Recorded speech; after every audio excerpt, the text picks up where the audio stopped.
하나님 말씀 이사야 22장 15절에서 25절 말씀을 보겠습니다. 구약 성경 990쪽입니다.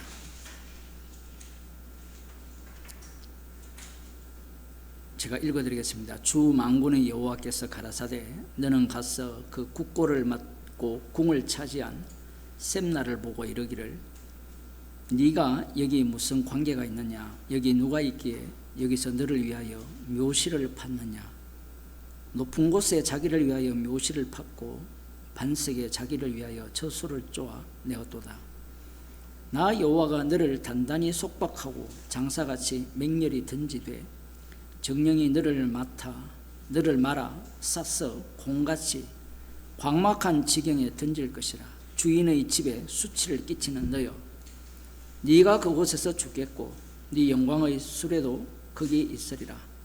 내가 너를 네 관직에서 쫓아내며 네 지위에서 낮추고 그날에 내가 hil기야의 아들 내 종 엘리야김을 불러 네 옷을 그에게 입히며 네 띠를 그에게 띄워 힘있게 하고 내 정권을 그의 손에 맡기리니 그가 예루살렘 거민과 유다 집의 아비가 될 것이며 내가 또 다윗의 집의 열쇠를 그의 어깨에 두리니 그가 열면 닫을 자가 없고 닫으면 열 자가 없으리라. 못이 단단한 곳에 박힌같이 그를 견고케 하리니 그가 그 아비 집의 영광의 보좌가 될 것이요 그 아비 집의 모든 영광이 그 위에 걸리리니 그 후손과 족속되는 각 작은 그릇 곧 종지로부터 항아리까지리라. 만군의 여호와께서 가라사대 그날에는 단단한 곳에 박혔던 못이 삭으리니 그 못이 부러져 떨어짐으로 그 위에 걸린 물건이 파쇄되리라 하셨다 하라. 나 여호와의 말이니라. 아멘. 이 셈나라는 국내 대신이라고 할까요? 이 당시 히스기야 왕이 통치할 때인데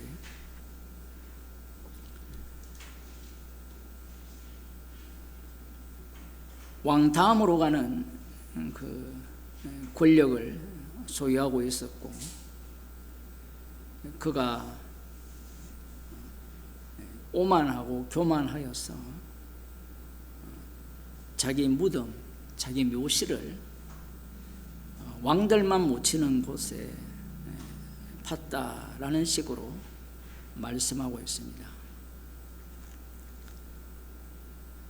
그래서 여호와께서 공처럼 말아가지고 광막한 지경에 던질 것이다. 이 광막한 곳이 어디냐? 이방 나라 땅, 이렇게 생각할 수 있는데 그는 여기에 보면 주인의 집에 수치를 끼친다라고 하죠. 주인이 누구냐? 다윗의 등불, 다윗의 후손은 히스기야 왕이라고 볼 수 있는데 주인의 집에 수치를 끼쳐야 될 자가 아니라 주인의 집을 도와야 될 자인데 수치를 끼쳤기 때문에 이는 하나님께서 심판하시겠다 이렇게 말씀을 하죠.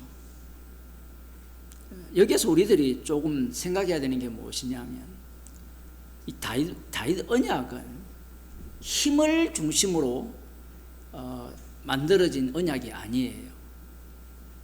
셈나도 그러하고 이 셈나를 폐하고 그 다음에 세우는 엘리야김도 나오거든요. 나중에 이사야 36장에 가면 아수르 그 군대 장관과 만나는 사람들인데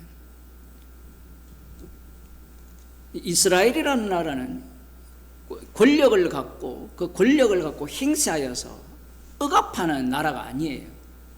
왕이 어떤 나라냐 하면 다윗 언약에 하면 다윗은 이스라엘의 대표로서 백성들의 대표로서 이스라엘을 위하여 제사 드리는 왕이어야 돼요.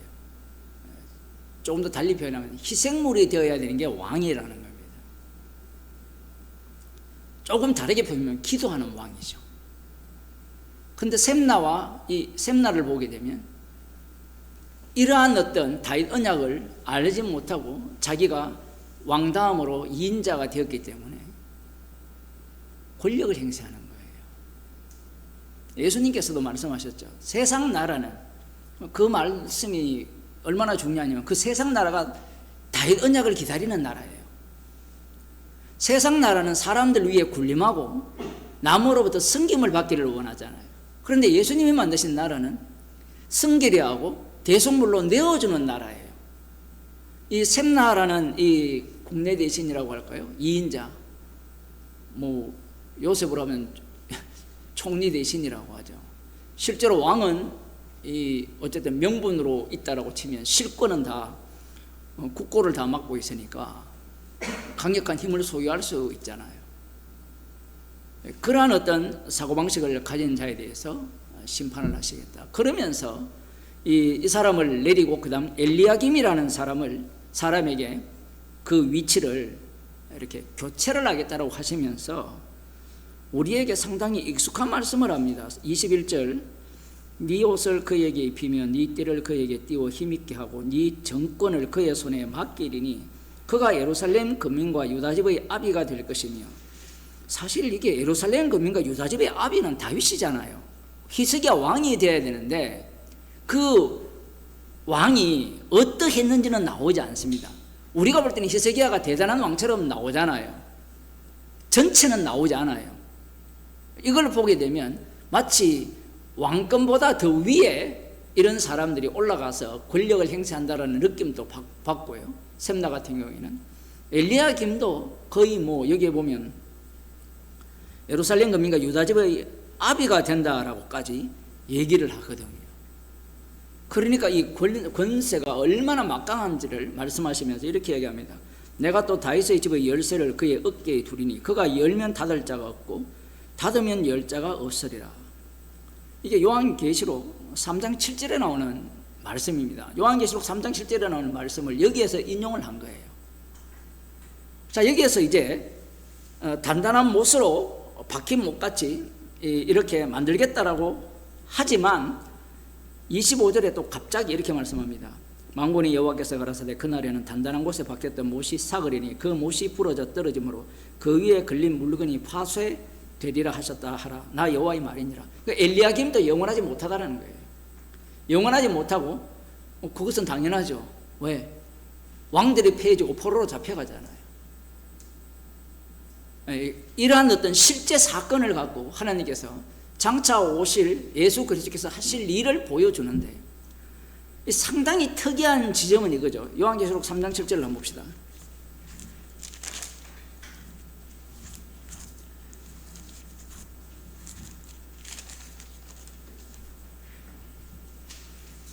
빌라델비아 교회의 사자에게 편지하기를 거룩하고 진실하사 다윗의 열쇠를 가지신 이 곧 열면 닫을 사람이 없고 닫으면 열 사람이 없는 그이가 가라사대. 다윗의 열쇠를 가지신 이가 누구냐면 예수 그리스도입니다.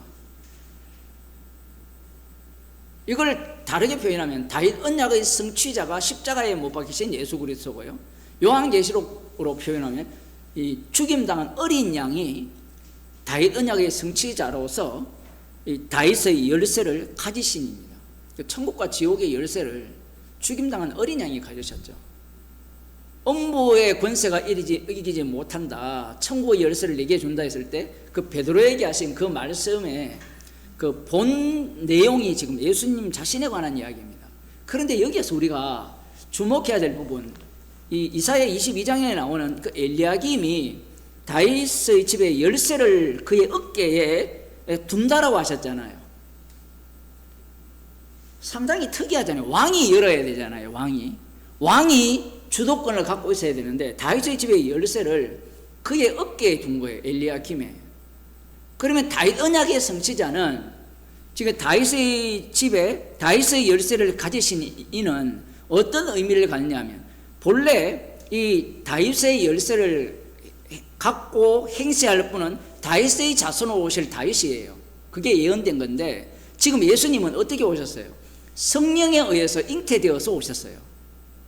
이렇게 오심으로 말미암아 다윗 언약을 부정하는 차원에서 다윗 언약의 성취자로서 예수님이 이 땅에 오셨다라가 되는 겁니다. 우리들 같은 경우에는 다윗의 열쇠가 차라리 다윗 언약 속에 있는 다윗의 등불 속에서 직접 있으면 얼마나 좋겠느냐, 이런 생각을 갖는데, 이 엘리야김과 셈나가 이 권력을 잡고 있을 때 이 상황을 하나님께서는 끌고 와서 실제로 다윗 언약의 성취자가 누구냐라고 하면 성령에 의해서 잉태되신 예수 그리스도가 다윗의 열쇠를 갖고 천국과 지옥의 문을 확정한다는 내용을 이 엘리야김을 통해서, 셈나와 엘리야김을 통해서 우리에게 알려주고 계신 겁니다. 근본적으로 혈통을 부정하는 거예요. 이사야 같은 경우에는 똑같습니다. 다윗의 씨 이새의 뿌리에서 삭이 날 것이고, 이러한 예언들이 계속 되어 있잖아요. 그러면 주도권이 다윗의 혈통이 주도권을 갖고 간다라고 생각하는데, 실제로 예수님이 오셨을 때는 다윗의 혈통이 부정당합니다. 그게 마태복음 1장의 이야기예요. 다윗과 아브라함의 자손 예수 그리스도의 세계라 이렇게 나올 때 다윗 혈통을 완전히 부정해요. 다윗 혈통을 부정한다는 것은 모든 인간을 부정한다는 거예요. 오늘 오전 설교에 의하면 찾지 않는 자에게 찾음 받는다라는 말은 이스라엘은 안 찾을 수가 없죠. 당연히 찾을 거 아니에요.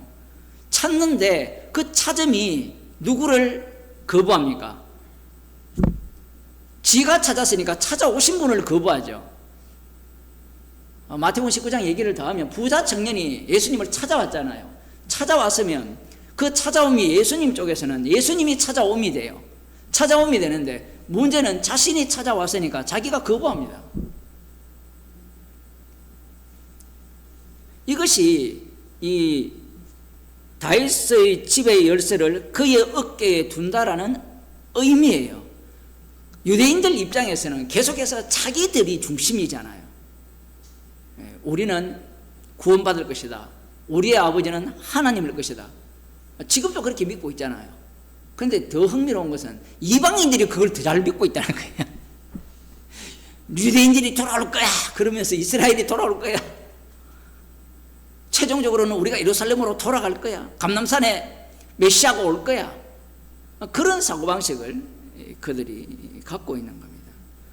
이 다윗의 열쇠를 가지신 이가 곧 열면 닫을 사람이 없고 닫으면 열 사람이 없는 그이가 말씀을 하시는데, 볼지어다 내가 네 앞에 열린 문을 두었으되 능히 닫을 사람이 없으며 내가 네 행위를 아노니 네가 적은 능력을 가지고 내 말을 지키며, 예수님의 십자가 사건의 완료성을 실제적으로 교회에 어떻게 드러나는가를 말씀하는 겁니다. 기도하겠습니다. 하나님 아버지, 다윗의 열쇠를 가지신 십자가이신 주님께서 저희들에게 성령을 주셨기에 우리의 인생이 십자가의 피 공로만을 증거하는 증인으로 살아감을 감사하는 주의 백성이 되게 하옵소서. 예수님 이름으로 기도드리옵나이다. 아멘. 하늘에 계신 우리 아버지여, 이름이 거룩히 기름을 받으시오. 나라에 임하시오. 뜻이 하늘에서 이루어진 것 같이 땅에서 이루어지이다. 오늘날 우리에게 일용할 양식을 주옵시고, 우리가 우리에게 죄진 자를 사하여 준 것 같이 우리 죄를 사하여 주옵시고, 우리를 시험에 들게 하지 마옵시고 다만 악에서 구하옵소서. 대개 나라와 간사와 영광이 아버지께 영원히 사옵나이다.